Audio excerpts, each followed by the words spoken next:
Tried it earlier, but that's all good. Right, let's get to the first one. So there was already an introduction to me, but just to repeat that, my name's Clive Watson.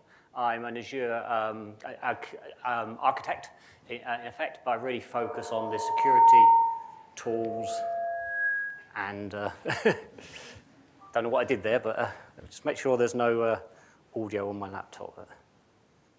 That's all off. Okay, well, let's hope that doesn't happen again, because that's going to spoil the recording somewhat. So my role as a cloud solution architect, I really focus on the security tools, the monitoring and alerting, and the query language that underpins it. So that's we'll have a chat about that. But I was really asked to just give you an overview in sort of under half an hour of Azure Sentinel, so we're all on the same page, you understand what we're talking about, and then Offer's going to do the deep dive for an hour, so hopefully you'll understand it, and you'll be able to ask him some really hard questions, because you've got the grounding. Just to give a quick show of hands, I know quite a few people were new to the event. How many of you have used Sentinel already? All right, there's a good amount. That's good. Good to know. All right, so I'll be asking you questions in particular. Now put your hands up. I have to try and remember which ones you are in the room. So without further ado, we talk about the tools in this way. You know, you're all aware of the growth of cloud and the growth of the internet, and your own estate and your users doing some more interesting things all around the globe, interesting devices, etc. And that brings with it a challenge.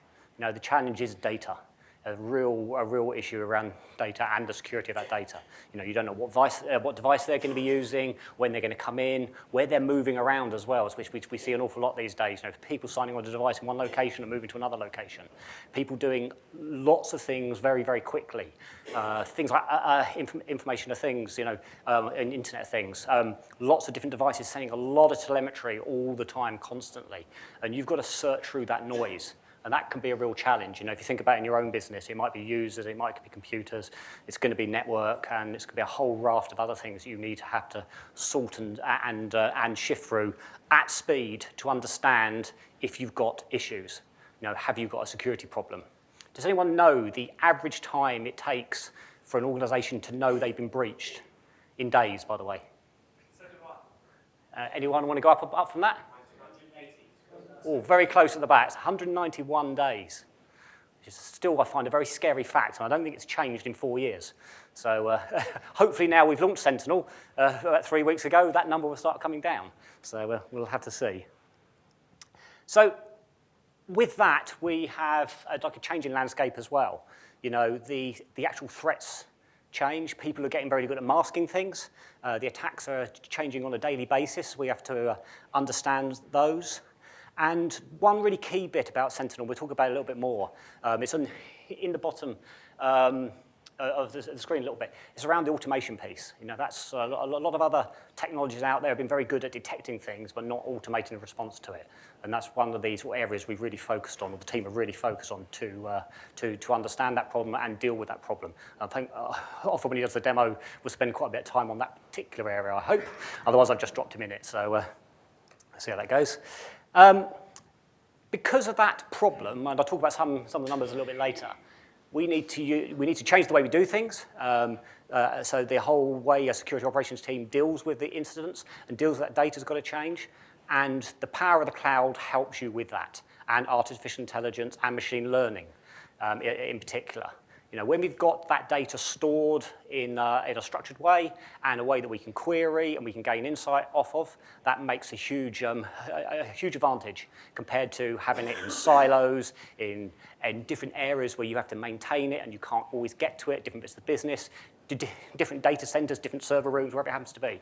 If we can get that data consistently up into the cloud and we can search on it, we can gain insight from it. We're talking about gaining insight really, really quickly over vast sets of data. And then we can look across all those sets to understand how they're all working together, which is also really important. It's no good looking at one piece of data in isolation, you know, because the attacks don't work that way. They're coming in from one door and they're going out another door. So you need to understand both ends of that argument. So introducing Sentinel. For those who've been to other talks on it, you know it's been in preview for a while now. Before that, the PG were working on it in our own SOC. Okay, so our own Security Operations Center have this deployed. There's a couple of articles out on our blog on security that talk about that and our journey. And that's mainly because we're the second largest physical network in the world and the second most attacked physical network in the world as well, so we have to defend ourselves. So we've learned a lot about security because of that. So we've got lots of people in the business who are defending our own hardware and our own network, and we needed to scale the tooling to be able to handle that demand. So it was built for us in mind, and if it works at that large scale, it can work in any scale as well. So I think that's quite an important piece. And we're really looking at having a complete system that can bring in any data you like. So one example is the Office 365 data set. If you happen to be an O365 user, you can bring that information in and also compare that, because you get some really good insight there about who's logging on, what they're doing, what applications they're using, are they SharePoint users, et cetera. You know, there's some good intel with that one. And we also wanted to make sure we worked with those tool sets. And you will remain potentially in those portals. You know, some of the ops teams or the office team will still keep using those portals. But the most important thing, the alerts will move up into Sentinel.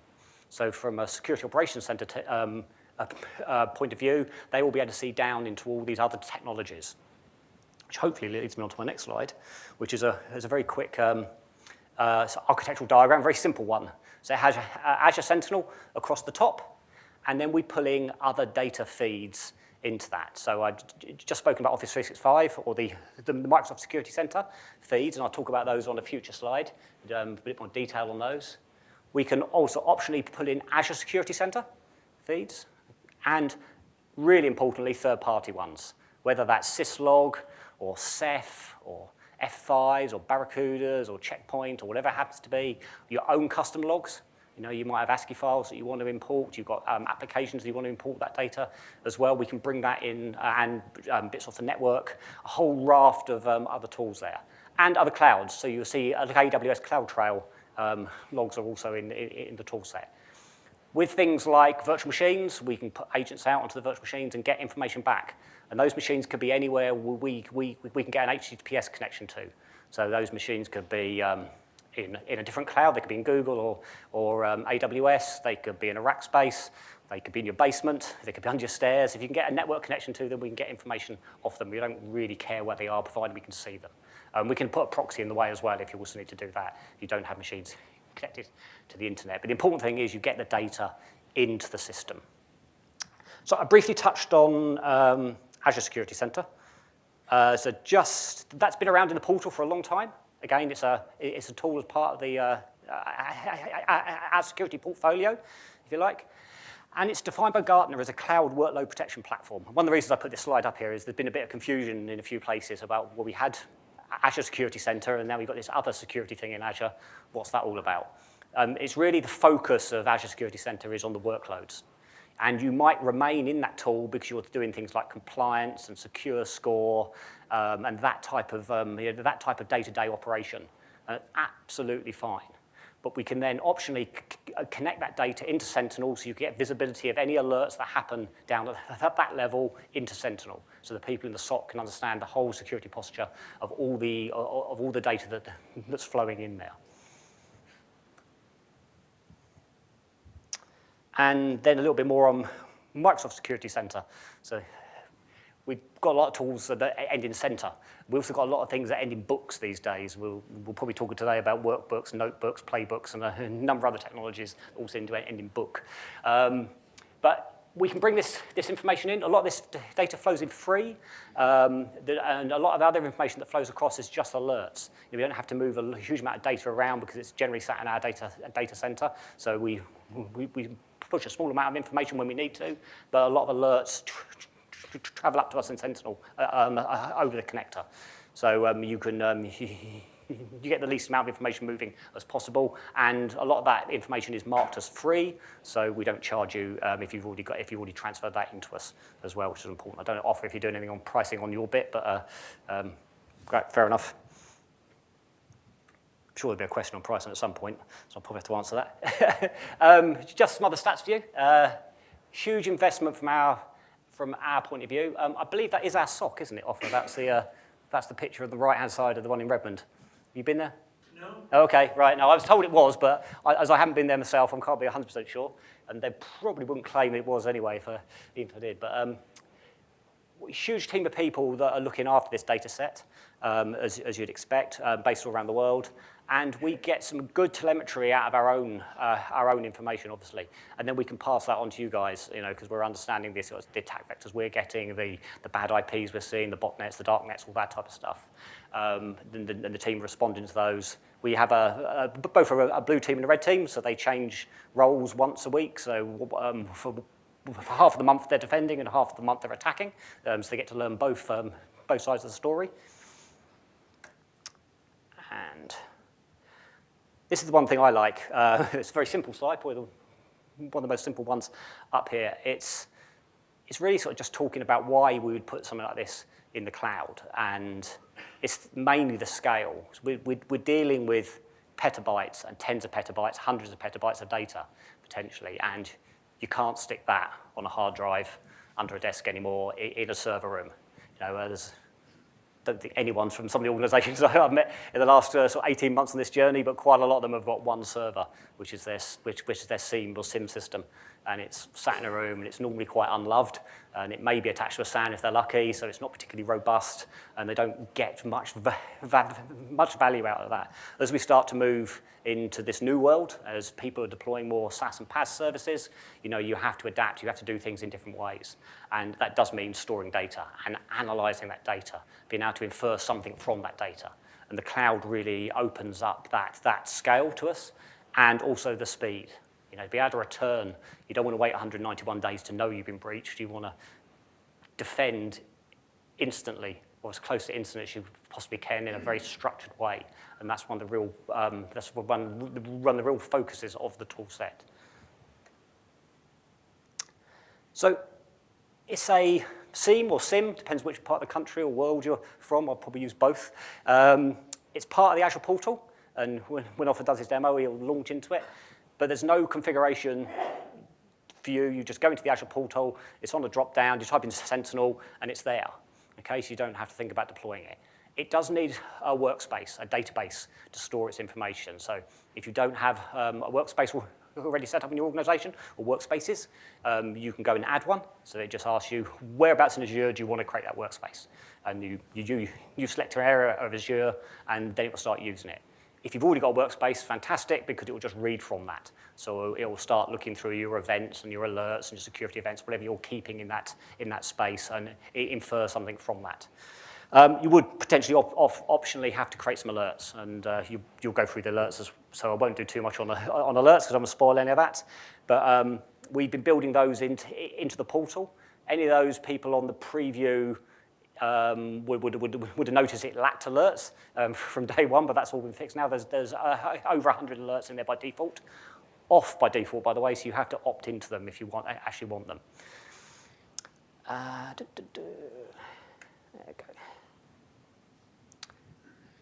On the cost bit and the free piece again, we charge you for the data coming into the service, into the workspace, per gigabyte, okay? And then Sentinel, it builds off that same way, so per gig, when it analyzes that information.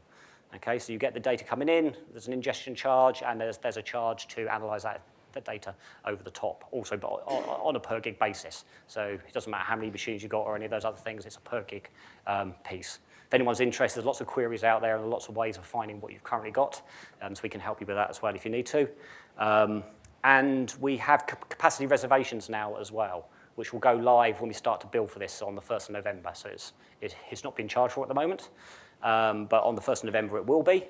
And then there'll be capacity reservations. So if you get to a certain amount of data flowing in per day, if you get to almost 100 gig, then you go into capacity reservation model and you get a discount. If you go further, you get more discounts. So the more you send, the more discounts you get. It works that way, it's quite good. Let's go. So integration with extra tools. This is really talking about our connectors that are available. And I'll probably run through the connectors, so I don't want to steal too much thunder from that. But it's ingesting data like Windows Event Log, syslog, Ceph, all the variations of Ceph. So most of the firewall vendors have their own variations, and we've got connectors in there. So we've got about 25 connectors today, lots more planned as well. But we can also bring the data in from API calls or plain ASCII files. We don't repeat connectors if we already have them in the log analytics workspace. It's got its own set of connectors. If they're already there, they're already working, and so the Windows Event Log is a great example of that. If you've already got those Windows events flowing to log analytics, we don't need a connector again in Azure Sentinel to be able to collect that data because it's already been collected. So you might see the 25 in the list. I'm sure when Offer goes through the demo, you'll see this count of 25. You think, oh, that's only 25, but there's actually lots of others in there. You just don't have to have an extra connector for them. Some of the ones that Log Analytics does collect, like syslog, has a version 2 in Sentinel because they wanted to adjust how it flows the data in and improve on it. But you will see a little bit of overlap, but hopefully not too much. And as a business, this ingests around 10 petabytes of data a day. That's our own data and customer data. Remember, we're protecting our own environment with this. So if you've got a Windows 10 machine and it sends its telemetry back to Microsoft, it goes into a log analytics database eventually. If all of Azure, Bing, Office 365, Xbox, it actually started life in Xbox, actually. Halo Online is where the database came from originally. You know, when we used to play a match against other people, we had to work out where you were in the world and how skillful you were and what your latency was. So it was putting logs in and analysing them and working out how you play a game against someone else. That's obviously moved on dramatically since that point, but we also still use it. So yeah, we bring an awful lot of data. That's probably slightly an old number now. I think it's gone up from that. Probably about 4 or 5 months old, and we tend to move at quite a pace. So I'm not sure what the new number is. One of the most powerful things here, if anyone was in the talk here about 3 weeks ago, it wasn't this group, it was another group, but there was a lot of chat about machine learning in particular, to be able to analyze the data when you've got it in and do something else with it. So when Offer goes through this, he'd be talking a lot about alerts and incidents and the queries and that type of analyzing the data, but there's a notebooks functionality where we can bring machine learning to bear on the data set as well. It's incredibly powerful. Any data scientists in your organization could be able to work with this. It's been open source, so they'll perhaps be using this already, and they can do the same thing in Azure Sentinel if they need to as well. With that, there's also a security community out on the web. So we've got our repository out there, and you can freely log onto the repository, and you can see a list of the detections, so the alerts, any of the workbooks, all the dashboarding, and the notebooks, and all these other technologies are all listed out in the GitHub repository. So anyone can go on there. The other thing we'll start to see is people in the community putting back on there as well. So we've got quite a few partner organizations who are doing detections and other work, and they're posting primarily at the moment onto their own GitHubs, but we're going to invite those people into ours, and then we can get all the information back in one place, potentially. Now, some organizations will take, that's absolutely fine. Other organizations can put back will put back, or individuals, hopefully some people in the room will go through the process. And out on the Sentinel blog, I think, end of last week, we put some instructions up there about how if you have got something interesting, how you go through the process to get that added into the GitHub as well. It's a reasonably straightforward process. I did one for an Azure dashboard back in the day for Azure firewalling, so I'd already got one, did some adjustments to it, passed it over to the team, and it's now in the portal. So don't complain to me if the Azure firewall dashboard doesn't look very good, but we can always tweak it. Let's go through here. So machine learning is interesting, and the whole AI piece, and I think Offer's going to be doing a fair bit on this one, so I'm not going to steal too much of his thunder on this particular bit. But in the query language, the query language has machine learning on by default, and I find this really sort of powerful. It's slightly hard to do a demonstration on sometimes because you have to get a set of data at the time with an outlier or something of interest. We can fake it a little bit, but it's really nice if you've got some good data. It's not always the case when you're live in the portal. But the log analytics has a really nice feature called smart diagnostics.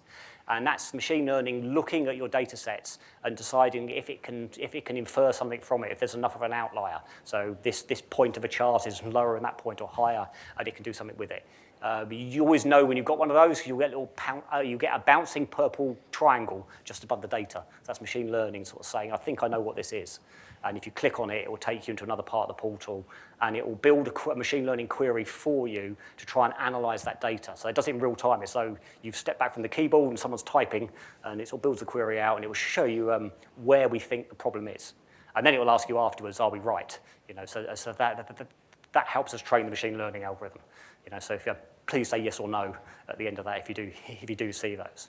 But you can force these as well. In the actual query language, there's lots of operators and functions in there that we're building out, and the smart diagnostics has a big section of that, so you can do your own piece of machine learning if you wish to. You can do your own piece around like series and trending and stuff like that, whether that's looking for attacks or how much disk space, or when your drives are going to run out of space. It's really up to you what you use it for, but you use the same language, the same constructs for any data as well, which also includes your security data. So when you've learned the technique once, you would just move on. It's reasonably straightforward. There is a lovely course out there, which I've got some links to in the slide, which is it's about 4 or 5 hours if you want to do the whole thing. But there's a little overview, which is 5 minutes, and there's a 45-minute section called 80% of the operators you'll ever need, which gives you the basics of the language. So you can over lunch, you can go onto the course, have a look at that. And we have a live workspace online that we preload with data. And the course notes are all in there as well, and all the queries from the course, all 331 of them at the latest count. I know that because I typed them all manually, not realizing they were already in. They were already in there. So I learned to type a bit better, but it was like a fair piece of work. Yeah. And I won't show that because you'll probably do a lot on that one at Waffle, won't you? Let me skip past that, actually. I'm sort of going to end really now on the automation piece. And I think this is one of the key bits. And automation for some organizations just means sending an email when something happens. You might just generate what we call an incident, and so I'll probably show you that. So you just get a count. I've had this thing happen, and I get a count of it. But when you really start getting into it and you want to solve problems in a very targeted and automated way, having some really good orchestration automation tools really, really helps. So this is sort of doing a whole workflow, which we call playbooks. That's one of the other books. And that really can take you through the whole end-to-end step, branching out at certain places. So maybe I've got this alert and I want to send a message to Teams and Slack. And then I want to send an email, and I want to have all the alert details in that email. Then I might ask people questions. I might want an OK and a cancel, and then act on that. So if someone cancels out of it, we close the incident. If someone says, yeah, I want to fix this problem, maybe go out to Azure AD and block a user. Maybe go out to a firewall and close an IP address off. So it's a very powerful thing that you can actually do with the orchestration tools. Obviously, you need to be careful with any orchestration tool. So the last thing you want to do is block everything for the first test. So you don't have to do an orchestration. So we always advise people to start small, maybe send an email first or a Teams message, and then when you're getting comfortable with that, then start adding extra features on. It also doesn't have to be just for the alerts. You've got access to the playbooks in a number of other places in the portal. So maybe you get to a certain situation and you're analyzing things and you're making notes of things and you're adding information to the message, and then you want to actually do something with that. Maybe you need to actually start to triage or send it to the next team. So you have to escalate it. So you might have an escalation playbook, and then it goes through the same process time and time again, just to be able to send that up to the escalation team. So there's some really powerful tool sets here, which hopefully you'll see in action. So I'm not going to spend too much time on it. And obviously, you can start slowly and work your way up to these, and that's done on a per alert basis. You want to do it as well. So, there are some alerts you might want to just have emails from or create an incident. Other alerts, you absolutely want to fix them. When I do one of my demonstrations, which I'm not allowed to do today. But with a normally demo, I look at my inbound and outbound traffic into my environment, and I get lots of inbound attack, sort of hundreds, if not thousands a day, because I've got some machines open on the internet, so you get lots of good traffic. Thankfully, so far, no outbound ones. And I've got a real blocker on the outbound one. As soon as I hit just one count of one thing that's going out my network, I'm compromised at that point. I want to shut everything off. So that one, when it does launch, it's going to shut down some users, it will shut down the machines, and shut down those IP addresses we find on our firewall. So that's an automatic thing. I'm really happy for that to happen because it's an outbound situation where inbound ones I want to look at and sort of analyze them and understand what they are. So I think I've hit the just under half an hour. Were there any questions on that? Obviously, you could save most of the really technical ones for offer later, but anyone there? Brilliant. Yes, sir. Does the virtual private network affect this? Does virtual private network affect it? In what regard? We can use it as a source of data, so we can get data from that. Yeah. But you're talking about the design of the network and how we get agents out. Yeah, like that. Yeah, so HTTPS port 443 generally, if it's IaaS type machines we're getting data from, providing that data can flow across your network, we can see that data. A lot of data sources like Azure Diagnostics, Azure Activity, our PaaS and SaaS services, we get straight off the other tables inside the portal. So those people who use Azure, if you've got SQL machines or SQL PaaS databases, there's an Azure Diagnostics tab, and you can tell the Azure Diagnostics tab to emit the logs into the log analytics workspace, so they don't flow across the network. We can lift those straight away. Sorry, Officer, do you want to add something, or you were? No, I just made sure coming I to the can front. answer Yeah. if needed. Did that answer your question? Okay, yeah. Sorry, one quick question. Yep. I'd rather two, but I'll just stick with one. Okay. Architecturally, where does this sit on the? I know it's a SaaS service. Yep. So, but architecturally, I mean, you look at from the originally when Azure came about. Yeah. There were a lot of these data residency issues. Yep. So I get that the data stays, probably is encrypted, all that.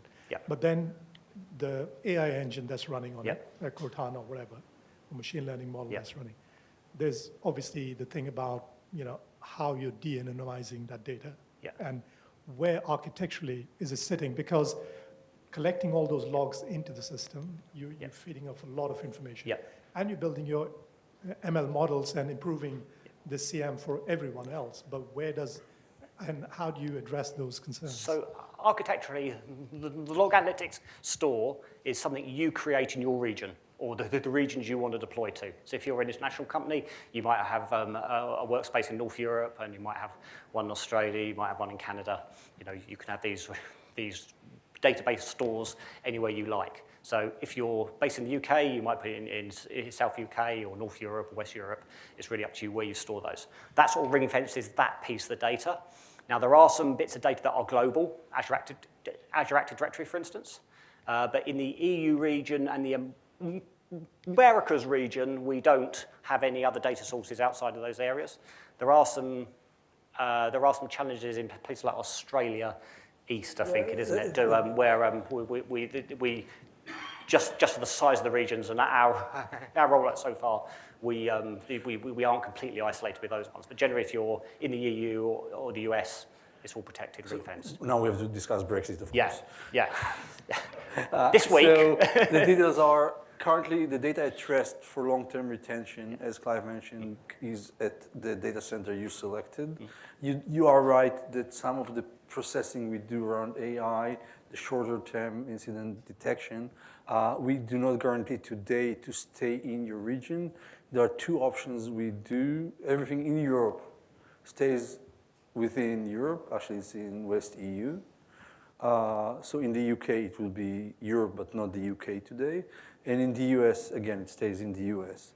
For other regions, whether it's in Europe that you want it to be still local to the country, or other countries where it's really not the same, we are working, we have a roadmap, we are planning to roll out full native support. It will take some time. Can you just wait for the microphone? Sorry.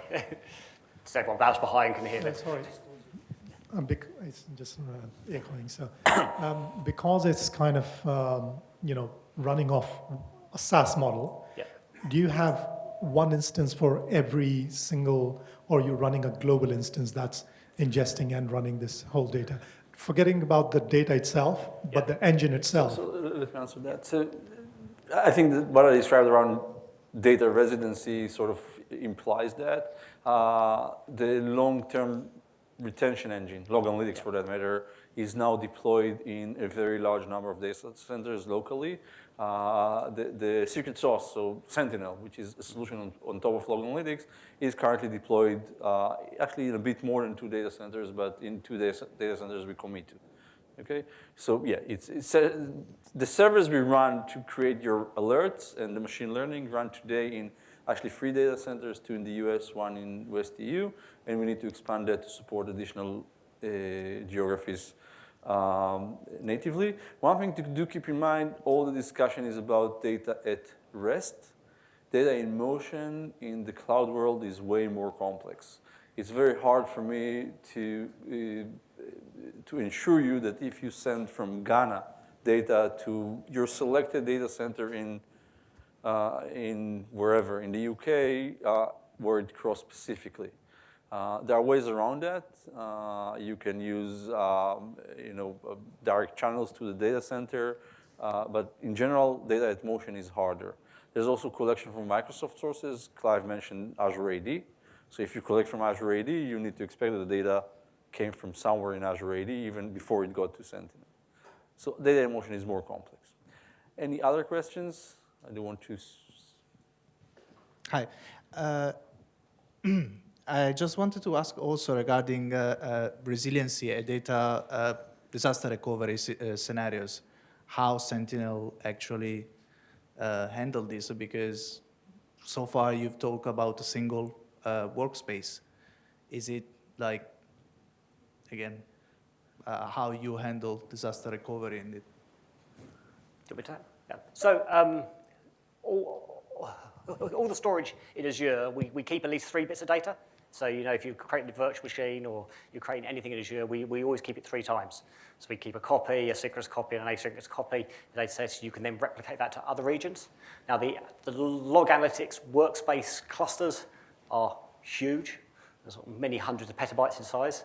So they have to be resilient, extremely resilient. So the architecture, the back-end architecture inside our data center regions, and it's not just a data center, it's regions, so there's at least 3 halls or 3 data centers, and with all the recovery zones, they can be spread across a campus area.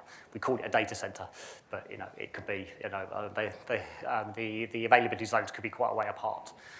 So the actual raw storage is incredibly resilient from that point of view. You also optionally have the option with a log analytics store to point to 2 workspaces or up to 4 workspaces if you want to. So if you did want to point your data somewhere else, you could do that as well. But it's an architectural choice. Obviously, there could be a cost implication of that one. So you need to understand that. Yes, sir. Oh, sorry, I just got someone with the mic. Can Sentinel also be used for configuration compliance? So from Marketplace or GitHub, if I want to install something which is not approved image or build, can Sentinel look into that as well? It's not designed for that. It's more of a security tool. But actually, you could argue change management systems are part of security.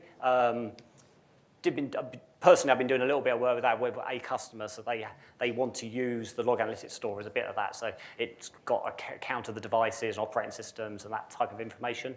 We've been doing some augmentation where we've put some Excel files, because they've got a lot of their change management systems still in Excel. So we put that onto blob storage, and we read that data into log analytics, and we can then do compares against that. So yes, but it's not I don't think we've got any long-term plans on it, but it does keep a lot of good information. I was too close to you. So I want to say something important here before we move to the next question. Sentinel is a SIEM product, so you have to look into what SIEM products do. And SIEM products are about incident management and threat detection. They are not about security posture. Okay? Sentinel is very, very flexible, and the world expert on making it flexible is Clive, so you can make it do it. The question is whether you want to do it or you want to focus on expert systems for that. And specifically in the Azure world, we see ASC as the security posture management system. And I don't know if you know, but on-prem, and just that you know, we're going to announce in a week time Qualys OEM into Azure Security Center. So it will be even more vulnerability management for Azure. And on the endpoint, we are developing Microsoft Defender ATP, so MD-ATP, with additional capability about finding vulnerabilities and configuration issues on the endpoint. Sentinel is a security management product. It's a SIEM. It's an overall layer. It's very good with event management. It's very flexible. So you want to do it, go do it. That's not the focus. So, two questions actually. One following up on the resiliency again. You said there were, Sentinel was one data center in Europe. Okay. Regions, so multiple it's data across centers. the region in multiple data centers. Yeah. Okay. Scrap that question. The other one then, automation. ARM templates for deploying Sentinel or some automation to deploy IOCs into Sentinel more automated. We run a SOC for multiple customers, and if we want to automatically deploy new indicators or alerts or incidents or anything, there's basically no option today. It's very hard to do. So I'll take it. Yeah, feel free. It's more. There is one option. So first of all, we don't do everything. We are. Do you know how long we've been on the road? 2 weeks. Yeah. It was GA 2 weeks ago. It's true we've been in public preview since March, and a lot of the technology we use as part of Sentinel, such as log analytics, so the agents or logic app automation, is mature. So there's way more mature than you'll think from a 2 weeks old product. That said, your question is good. There's more to do, but there's a lot you can already do today. I'll mention two solutions. Okay, two things you can do today.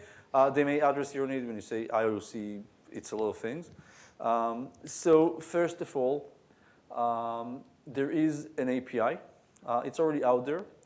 It's not publicly official yet, but people are using that. And there's a gentleman called Martin Goot from the Netherlands who wrote using the API, a PowerShell tool to update alert rules in workspaces. So that would be the way to automate across workspaces. The other way, talking about IOCs, is unrelated to ARM templates or deploying. It's about making IOCs available in multiple workspaces. And that goes to a discussion that I'll touch a bit on later on how do you do enrichment or threat intelligence.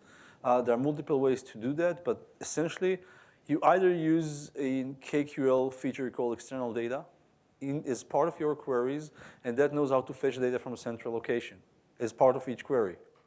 That would be a very useful way. The other one is a set of options to drive the information into the workspace using logic apps, so automation, using PowerShell. There are many ways to get your IOCs or asset information or HR's user information to the workspace. All of them naturally work across workspaces because they're automation tools. It might not address all of your needs.